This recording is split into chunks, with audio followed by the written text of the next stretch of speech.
খুন্তি এমন একটা জিনিস যা শুধু রান্নার ক্ষেত্রে নয়, পড়াশোনার ক্ষেত্রেও ব্যবহার উপযোগী। আজকে আমরা দেখব পড়াশোনার ক্ষেত্রে খুন্তির ব্যবহার।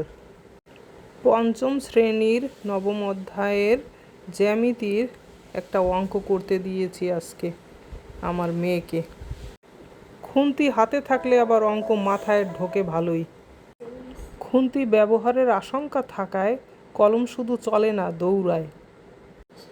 মাত্র একবার বুঝিয়ে দেওয়ার ফলে কলম বেশ ভালোই দৌড়াচ্ছে। আর কিছুই করা লাগে নাই, শুধু এই যন্ত্রটা একটু হাতে থাকলেই যথেষ্ট। এর ব্যবহার ছাড়া মানুষ হয়েছে এমন মানুষ খুঁজে পাওয়া খুব দুষ্কর।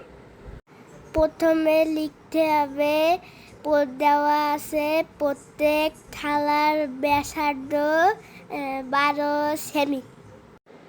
আচ্ছা, লিখতে থাকো, লেখা যেন সুন্দর হয়। আস্তে আস্তে লেখো, নির্ভুলভাবে। সেমি না লিখে সেন্টিমিটারও লেখা যায়। লাইন সোজা হবে, এই পর্যন্ত আসবে লেখা। ঠিক আছে, এই লাইন শেষ, এবার পরের অংশ। আচ্ছা, ব্যাসার্ধ দেওয়া আছে, এবার এটা থেকে আমরা সহজেই ব্যাস বের করতে পারবো, তাই না? জি পারবো। তাহলে পরের লাইনে কি লিখতে হবে? প্রত্যেক থালার ব্যাস 12 গুণ 2 সেমি। ঠিক আছে, এবার লিখে ফেলো। এখানে কথায় না লিখে ডট ডট দিলেও চলবে। ঠিক আছে, বোঝা গেছে? জি, বুঝতে পেরেছি। 12 গুণ 2 সেমি সমান সমান কত হবে? 24 সেমি। আর একটা তথ্য আমাদের লাগবে, যেটা দেওয়া আছে, সেটা কি?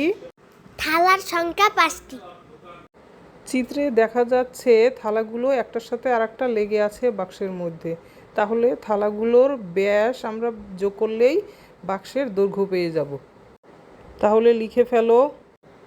থালাগুলো তো গোল, তাই থালাগুলোর ব্যাস এভাবে একটা একটা করে 5টা থালা পর্যায়ক্রমে রাখলেই এর দৈর্ঘ্য পাওয়া যাবে, অর্থাৎ বাক্সের দৈর্ঘ্য। তাহলে লিখতে হবে বাক্সের দৈর্ঘ্য সমান সমান সবগুলো থালার ব্যাসের সমষ্টি। ঠিক আছে, সমষ্টি বলতে যোগ বোঝায়, কিন্তু এখানে আমরা গুণের কাজ করব, কারণ গুণ হলো যোগের সংক্ষিপ্ত রূপ।